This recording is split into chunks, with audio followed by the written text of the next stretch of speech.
Hello, my beautiful lite-brights. For those of you who do not know me, my name is Neon Noire. I'm a half Italian, half Canadian drag queen living in Belgium. And if you're new here, go ahead and hit that subscribe button. Today, we are playing my favorite game called FAB or Drab, where we rate the looks of Drag Race UK Season 5, Episode 7, and let you know if they are fab and fabulous or drab and dreadfully awful. So without further ado, let's get into it.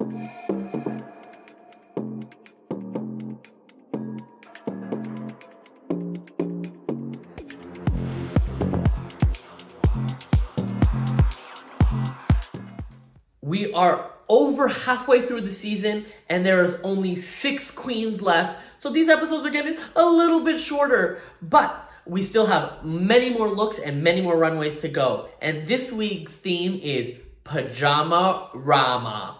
Now, before we get into the queens themselves, let's just talk about this theme. I don't like it. I think it had potential to go in very interesting places, but spoiler alert, I think some of the queens went very literal with it and kind of made the overall runway boring. But that is just my small disclaimer. We are going to get into these looks individually and I'll tell you really what I think. First up is Marouli, and Marouli is giving us, I just woke up like this. She is the party girl that went to sleep or passed out completely drunk. She's got all of the things in her hair. Her makeup's completely messed up, but she looks gorgeous doing it in her sluttiest nightgown. Oh. So, what I do like is my Marouli did give us a theme. She tried to interpret it in a little bit of a different way. I love her hair with all of the things in it. It is super original, super camp, super fun. The body, like the corseted bodysuit, makes her body look great. She's got all of the rhinestones on it, which makes her look expensive. She's paired it with this big pink oversized nightgown. She's giving us walk of shame realness. It's cute. It's a very cute idea. I feel like we've seen some interpretation of this done many times. So it wasn't really like a wow moment. It was fine. I think that there's a few things I would have changed. Firstly, her makeup. I do like that she's giving you this crazy makeup, but I think she went a little bit overboard. I think that she could have done the same effect with just a little bit of smudging without going full crazy. But I commend somebody going for a concept and really pushing the envelope. I also think that the nightgown itself, it being pink, kind of throws the whole thing off. It's a little bright comparative to the black. But at the same time, I'm judging a color and a few little makeup things. If that's really all I have, then fine. So for Marouli, I am going to have to go with a fab. It's a soft fab. I went with the fab because everything looks good, but it's not the most original. Next up is Cara Melle, and Cara Melle is giving us, I woke up like this. Cara Melle is giving us the robe with the curlers in the hair. She is like, I am getting ready for bed, or I just woke up from bed. First, I will say that I love her hair. We have seen curlers in hairs before, but I love this interpretation of it where it's like down and long and luscious. It definitely makes me think of somebody who's actually going to bed. Got this big robe on and then reveals to the skimpiest little lingerie in existence. First, let's talk about the robe. The robe itself is kind of meh, to be honest. It's there, it's a robe, it's a cover-up, it does its job. It doesn't give me very nightgowny. It doesn't really give me very draggy. I feel like the interpretation that Marouli had was probably a better interpretation, but I get that she wanted to hide herself to reveal her body. In terms of the lingerie does look a little bit off the rack, but because she has a full concept, it works, and as well as she has the body to pull off such a look, where some other queens, such as myself, could not do that. So overall for Cara Melle, although not my favorite, it is gonna have to be a fab. Next up is DeDeLicious, and she is giving us the full plushie experience. Now, I do love that she went in a different direction. She's given us a different interpretation to this Pijama-Rama. So for those reasons, I really enjoy it.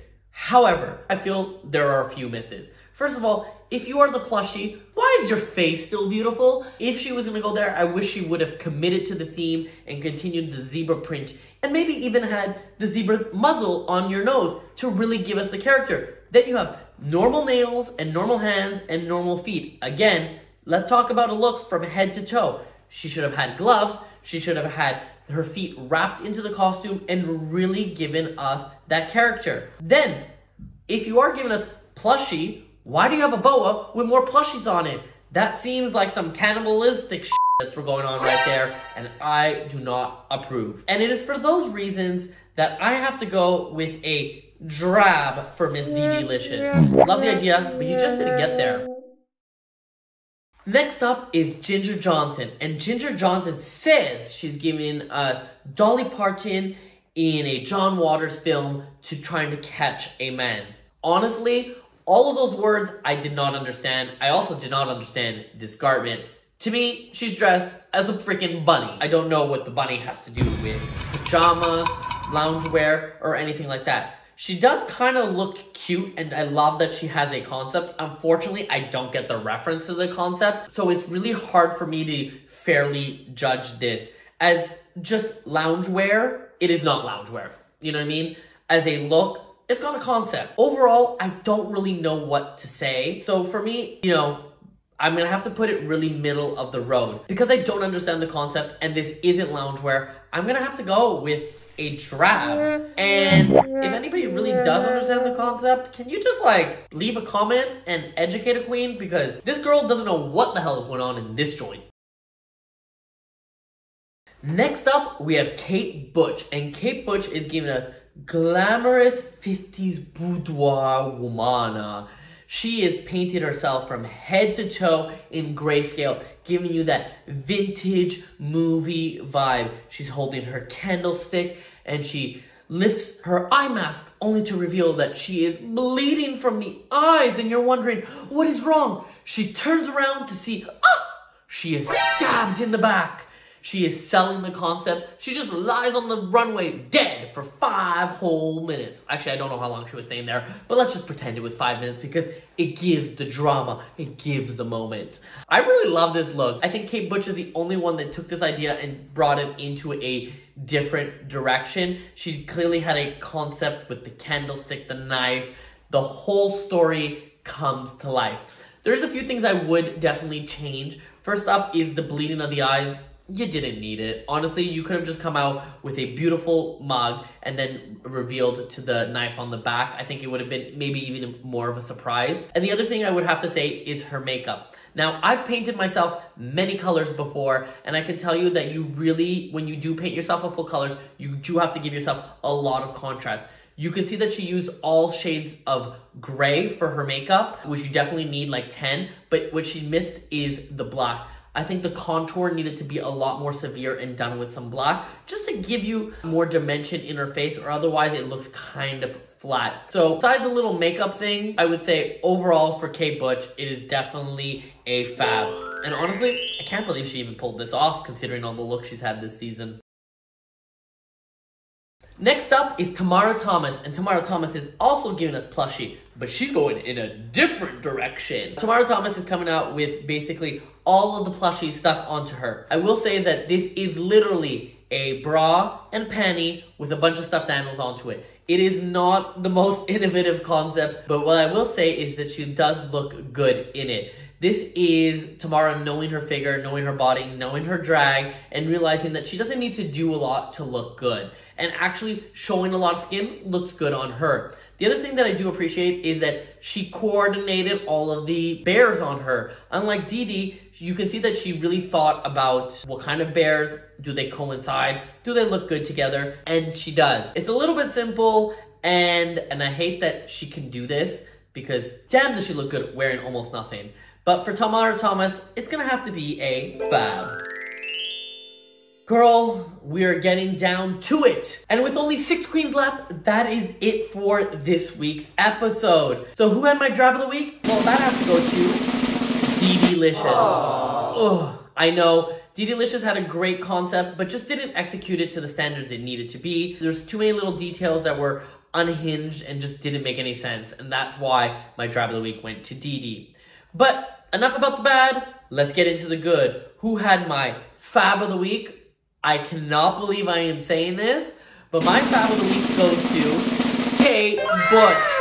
You know, in past episodes, some of them I was giving her like passing, but barely passing. But this one, she really turned it out. She came with a concept. She came with an idea. It was camp. It was stupid. It was glamour. It was all the things drag should be. And more importantly, she looked better than all the other queens, in my opinion. So congratulations, Kate Butch. You finally got one of my fabs.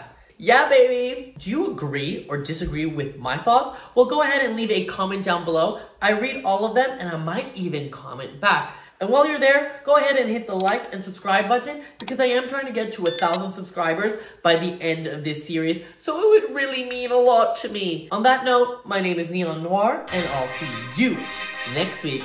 Bye-bye.